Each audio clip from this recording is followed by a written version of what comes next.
Bonsoir et bienvenue pour ce jeudi soir, toujours avec le livre d'Éphésiens.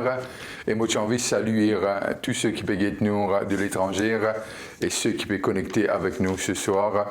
Et moi, tant que, bien que nous nous le verset 17, la semaine dernière, et le petit un peu vraiment Christ dans nos cœurs. Et aujourd'hui, moi, j'ai envie de get le même verset et surtout get cet aspect que la vérité qui commence à briller. Et là, nous trouve un papa, nous trouve un apôtre, nous trouve Paul, quelqu'un qui rencontre Christ et qui n'arrive à un certain niveau. Comme on dit, un niveau, c'est pas qu'il est parmi les élites, simplement, cela ne réservé que pour lui, non. Paul est arrivé avec les temps, à partir du chemin de Damas, de faire ce parcours.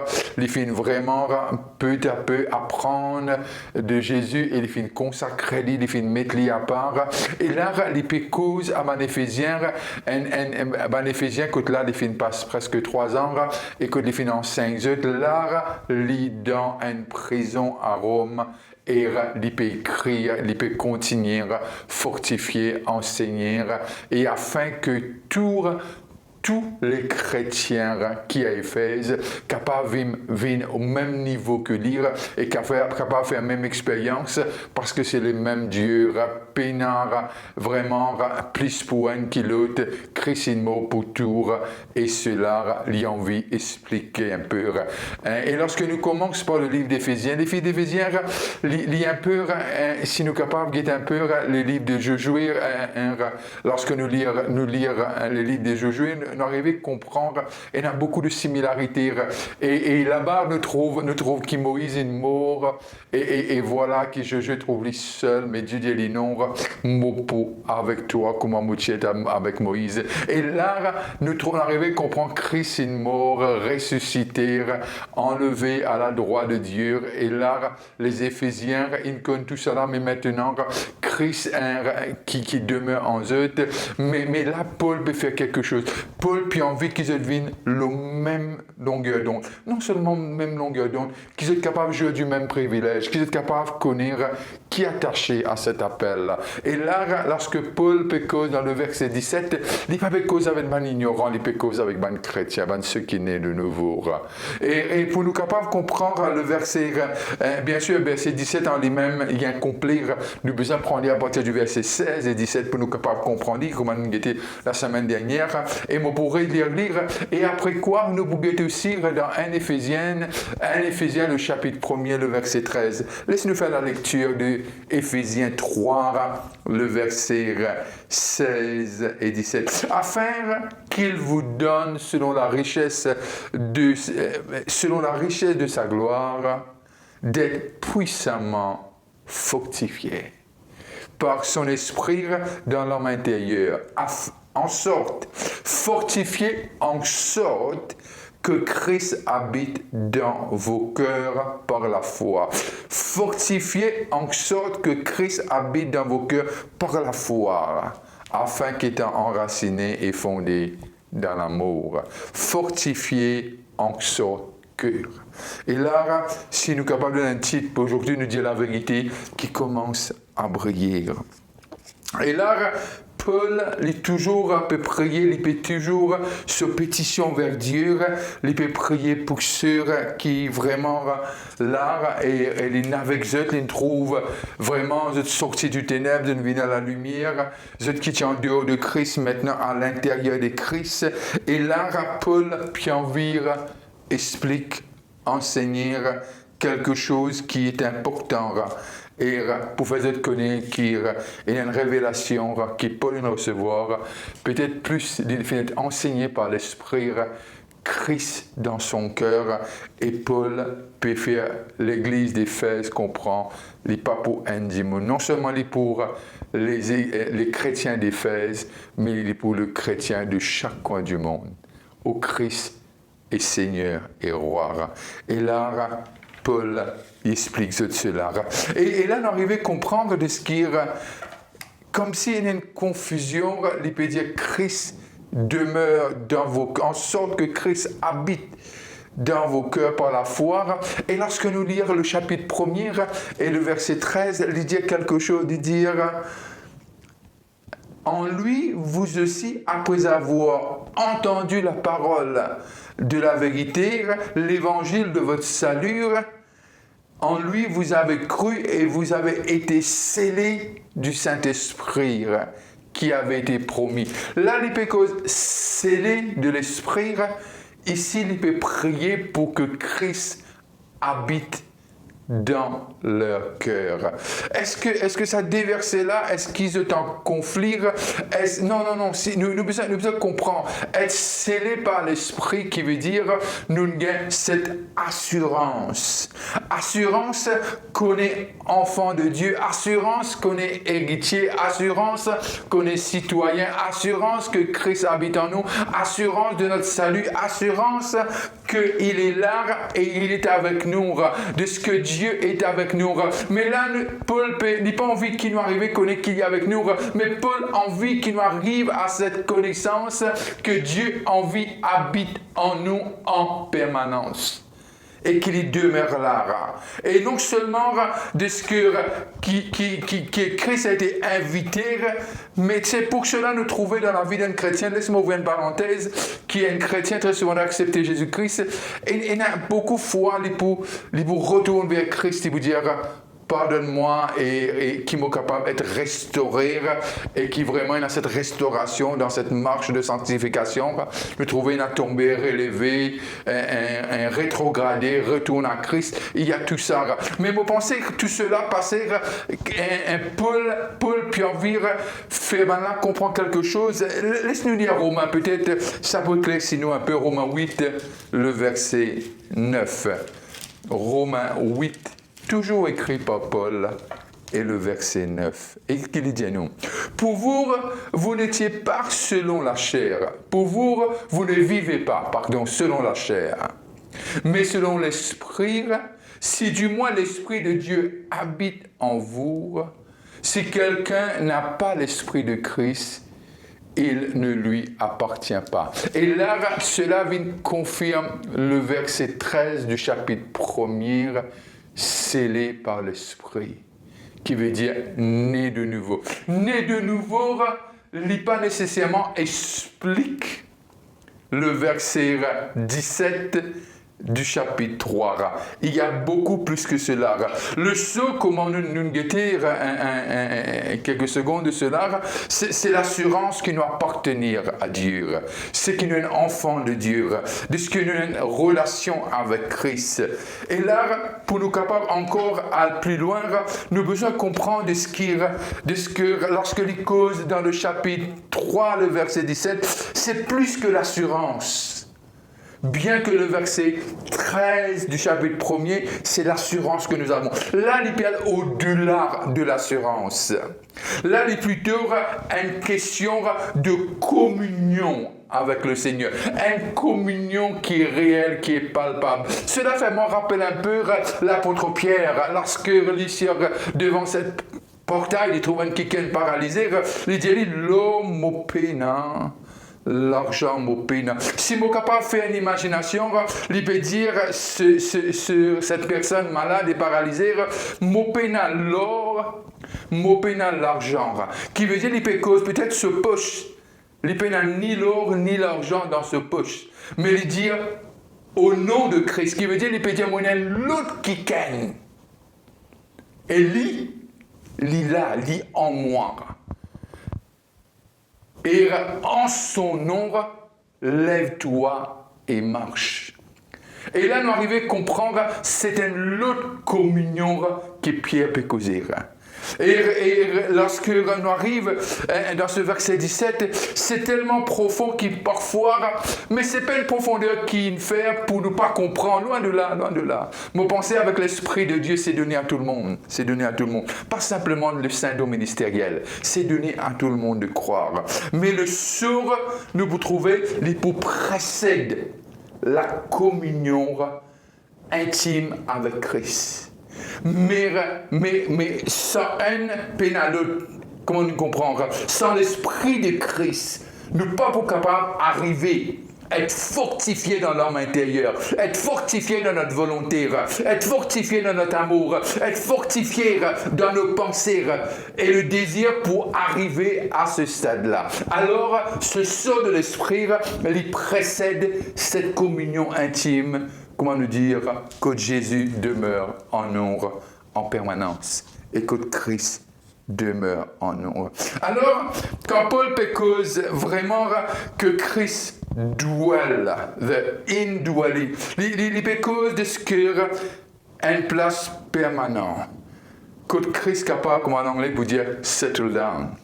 Et là, c'est important qu'il nous arrive à comprendre ce qui peut arriver.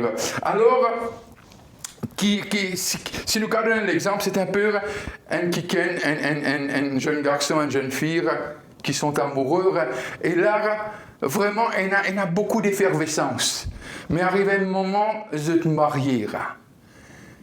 Mais là, il y a l'intimité d'un autre niveau, d'une autre dimension. Ça ne veut pas dire que l'effervescence est inhalée. Mais l'effervescence, il prend une autre forme, qui veut dire un engagement, que l'un et l'autre vivent ensemble. Et c'est un peu ça l'idée de Paul en expliquant le verset 17. L'hypocause, cette permanence, sachant que l'autre est là et qui sont ensemble, et il y a tout pour que tout marche. Et c'est un peu cet exemple. C'est pas Christ pour nous simplement, mais Christ en nous. Écoute les demeurer, écoute les rester. Bien sûr, il y a quelque chose qui se passe lorsque Jésus-Christ vient de la terre. Il vient d'une forme, un petit baba. Christ, il n'arrive à comprendre l'évangile, Dieu, il a cette façon de faire. Il pense qu'il est petit, il est grand. Et très souvent, de fois, c'est un peu le cas de Dieu. Comment nous dire, à l'anglais, vous dites, don't despise little beginning. Et nous trouvons que tout commence en un commencement.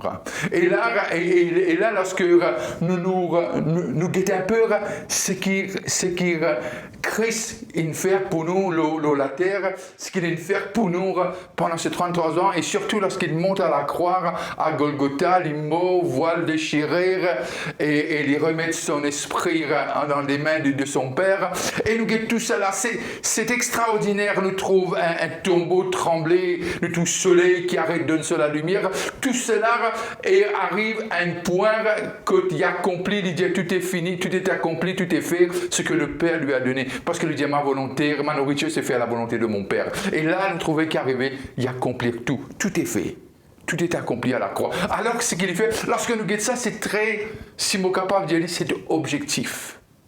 Mais bien qu'il y ait pourtant toutes ces choses qui sont objectives, mais à la fin de la journée, il a besoin d'un subjectif. Il a besoin de quelque chose qui nous expériencer personnellement. Alors, pour cela, nous avons besoin de comprendre sans ce qui est objectif, ce qui s'est passé et que tout le monde a vu à cette époque-là, qui était là. Sans être objectif, nous ne sommes pas capables d'être subjectifs. Qui veut dire, alors, il a besoin de quelque chose pour nous, que nous faisons l'expérience et que Christ habite en nous. Et c'est quelque chose de personnel. Laisse-nous lire un petit peu dans l'évangile de Jean, le chapitre 6. L'évangile de Jean, le chapitre 6. Et voilà ce que Jean dit à nous. Évangile de Jean, le chapitre 6, le verset 53 à 55. Nous pouvons lire aussi le verset 60 et 66.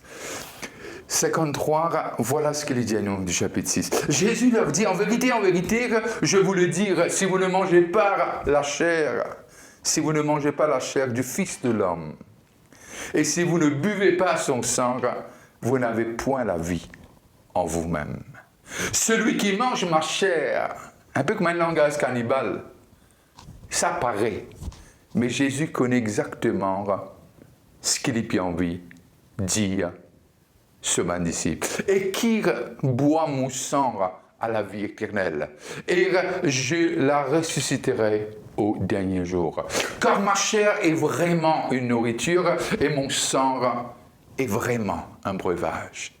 Celui qui mange ma chair et qui boit mon sang demeure en moi, et en moi, et je demeure en lui. Je demeure en lui. C'est un peu ce que Paul peut causer de l'autre côté dans l'Éphésiens. Celui qui mange ma chair et qui boit mon sang demeure en moi, et je demeure en lui. Comme le Père qui est vivant m'a envoyé, et que je vis par le Père, ainsi celui qui me mange vivra par moi.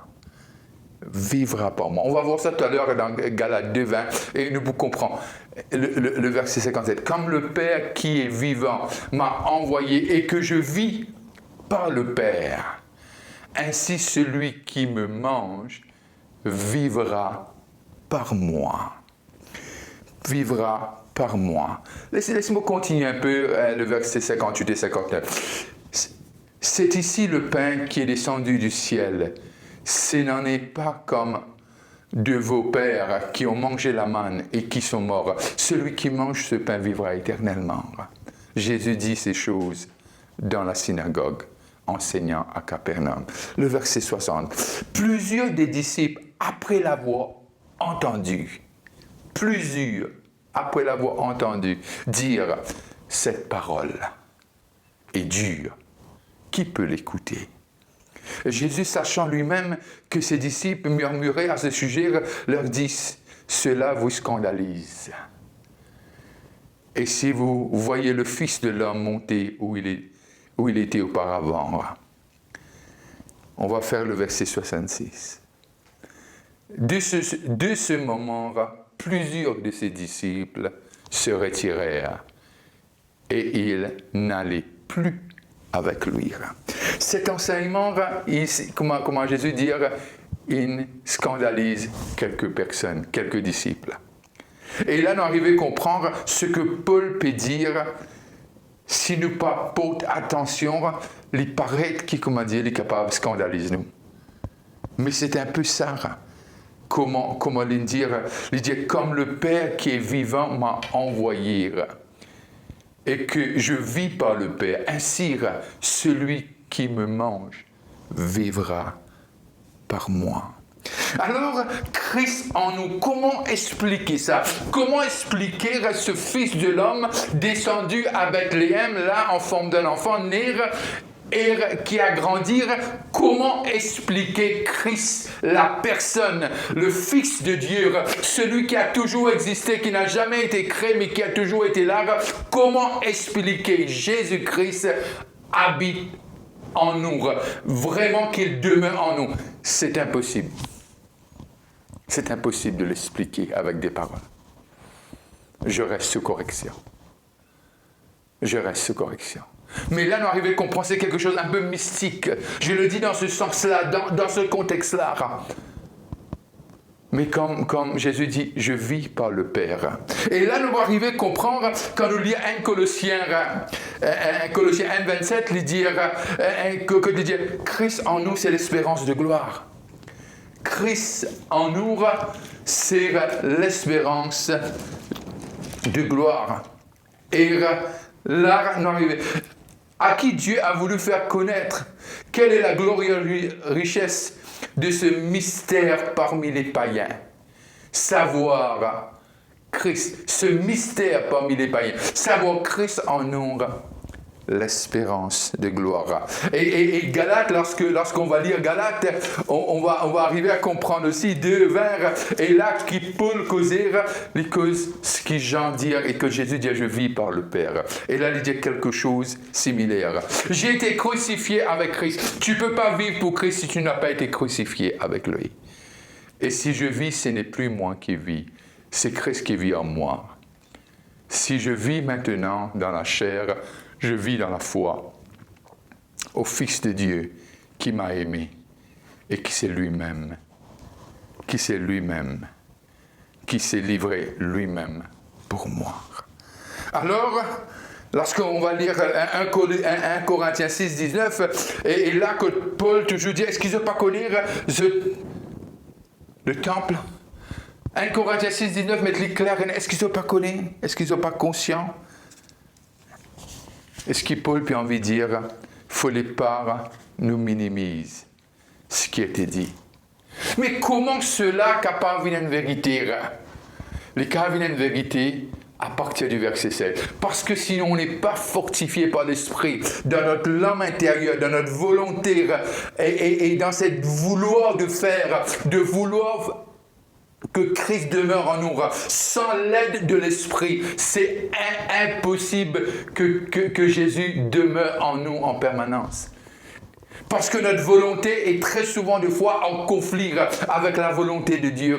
Parce que très souvent de fois, ce que Dieu a pour nous, il y a un peu en conflit avec la chair. C'est pour cela, ceux qui sont dirigés par l'Esprit sont appelés fils et filles dans Romains lorsqu'on a vu. Alors, il est important, plus qu'important, il est impératif que l'Esprit de Dieu fortifie nous. Et là, Paul pour dire, renouveler nos pensées. Dans Romains 12. Et le verset qui suit, et qui nous pensait être renouvelé, afin qu'il nous capable d'être fort intérieur et nous capable de comprendre. Ne pas être scandalisés comme les disciples qui quittent Jésus, je ne retourne vers lui, mais nous capable comprendre. Parce que Jésus, ce qu'il nous fait, il a envie de nous être comme on lit, selon 1 Jean 4, 17. Et là, on arrive à comprendre. Christ en nous. Alors, on a besoin de cette préparation de l'esprit. On a besoin d'être renouvelé. On a besoin de prier. Pas de mendier, mais de prier. Un désir ardent qu'il demeure en permanence. Et qu'il demeure en nous. Et à ce moment-ci, on pourra dire, ce n'est plus moi qui vis, mais c'est Christ qui vit en moi par la foi. Et on va voir que c'est du progrès en progrès. C'est la marche. Moi, je suis, moi, la prière, qui toi et moi, nous ensemble, tous ceux qui peuvent nous. Nous, l'héritage beaucoup plus grand, qui nous sommes capables de comprendre. Quand Christ est en nous, tout est possible. Quand Christ, vraiment, on est arrivé à ce niveau, à ce point, qu'il demeure en permanence et qu'il est à l'aise, qu'il est libre en nous, tout sera possible. Soyez bénis, parce que c'est ça ton héritage. Peut-être tu peux dire, moi, Rakir, si simplement tu connais mes conditions, ce n'est pas ta condition. Ce qui m'a envie de comprendre, qu'est-ce qui s'est passé à la croix? Et qu'est-ce que l'Esprit de Dieu est capable de faire lorsque nous abandonnons à lui? Alors, qui cela vient une vérité pour toi et pour moi? Je ne peux pas dire, c'est le cas aujourd'hui, mais je suis capable de dire, moi, tant peut-être dire un jour, comme Paul, de ce que c'est plus moi, mais simplement, c'est ça notre héritage. Et c'est ça qui, bon Dieu, appelle nous. Nous capables d'être comme Jésus. Lis en nous, de vous dire comme Pierre, je ne peux pas l'eau, je ne peux pas l'argent, mais moi, il y a quelqu'un, en son nom, lève-toi et marche. Dans la situation que tu te trouves, toi, je ne pas connaître qui peut paralyser toi, je ne pas connaître qui peut garder toi captif, mais je connais quelque chose. Au nom de Jésus, lève-toi. Et que la lumière, que la vérité commence à briller pour la gloire de son nom. Et que Dieu te fasse grâce, que la lumière de sa face continue à briller là toi. Bonne fin de soirée. Dimanche à 11h15. Bye bye et à la prochaine.